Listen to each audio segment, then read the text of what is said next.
धर्म ग्रंथों में कहा गया है, जैसा कर्म करोगे वैसा फल पाओगे।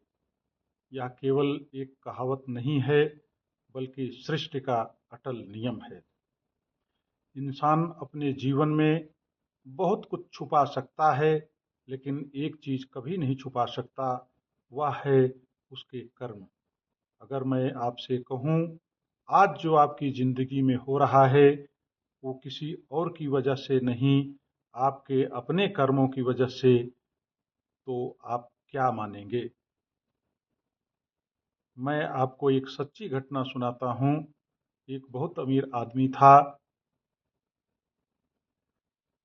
पैसा, बंगला, गाड़ी, सब कुछ था, लेकिन उसके घर में शांति नहीं थी।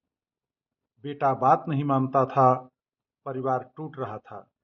वह एक संत के पास गए और बोले, महाराज, मैंने कभी किसी का बुरा नहीं किया है, फिर मेरे साथ ऐसा क्यों हो रहा है? संत बड़े सिद्ध थे। उन्होंने आंखें बंद की और उनका आगे का पीछे का देखा और आंखें खोलकर मुस्कुराए और बोले, तुम्हें याद है 20 साल पहले तुमने क्या किया था? वह आदमी सोचने लगा। उसे याद आया कि उसने अपने फायदे के लिए एक गरीब परिवार को धोखा दिया था। उस दिन जो आंसू उस गरीब ने बहाए थे, वही तुम्हारे घर में दुख बनकर लौटे हैं। कर्म कभी खत्म नहीं होते हैं, वह लौट कर जरूर आता है। श्रीमद् भगवत गीता में भगवान श्री कृष्ण कहते हैं, कर्मण्येवाधिकारस्ते मा फलेषु कदाचन। तात्पर्य है कि कर्म करो, लेकिन फल की चिंता मत करो।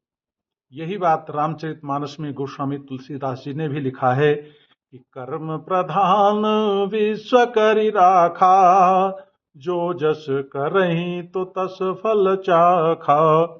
यानी जो करोगे वही भरोगे। मैं आपसे पूछता हूं, अगर कोई आपको धोखा दे तो क्या आप खुश हो सकते हैं? तो आपका उत्तर होगा नहीं। और अगर कोई आपका सम्मान करे तो क्या आप खुश होंगे? तो आप उत्तर देंगे हाँ। तो फिर आप दूसरों के साथ क्या कर रहे हैं, इस पर विचार करने की जरूरत है। कर्म सिर्फ हाथों से नहीं होता, कर्म मन से भी होता है। अगर आप मन में जलन रखते हैं, अगर आप किसी से नफरत करते हैं, तो वह भी आपके कर्मों में जुड़ रहा है। किसी शायर ने कहा है, किस्मत को मत कोसो हर बार ऐ दोस्त, जो लिखा है तकदीर में वो कर्मों का ही तो है दस्तावेज। अब सवाल उठता है कि क्या हम अपना भाग्य बदल सकते हैं? तो उत्तर है हाँ, बिल्कुल बदल सकते हैं। प्रश्न उठता है कि कैसे? तो उत्तर है कि अच्छे कर्म करके, सेवा करके, दूसरों को खुश करके, बिना स्वार्थ के काम करके। यानी बात आती है निष्काम कर्म की।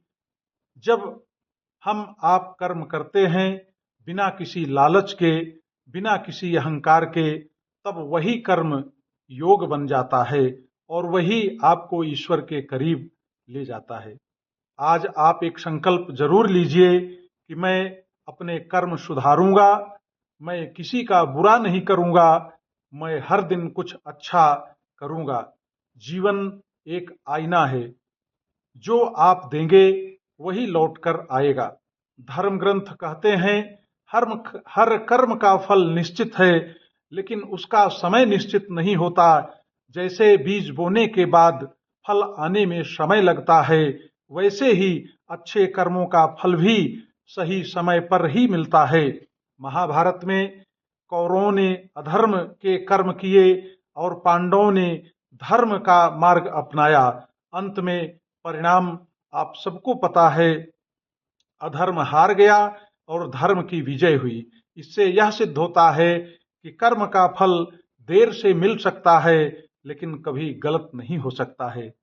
धर्म ग्रंथों में कर्म को 3 भागों में बांटा गया है। पहला है संचित कर्म, जिसमें पिछले जन्मों के कर्म होते हैं। दूसरा है प्रारब्ध कर्म, वर्तमान जीवन में मिलने वाला फल। और तीसरा है क्रियमाण कर्म, जो हम अभी कर रहे हैं। हमारा वर्तमान और भविष्य हमारे आज के कर्मों पर निर्भर करता है। कर्म ही आपका सच्चा धर्म है, कर्म ही आपकी असली पहचान है। इसलिए अपने कर्म को ऐसा बनाओ कि जब ईश्वर तुम्हें देखे तो गर्व से कहे कि यह मेरा सच्चा भक्त है।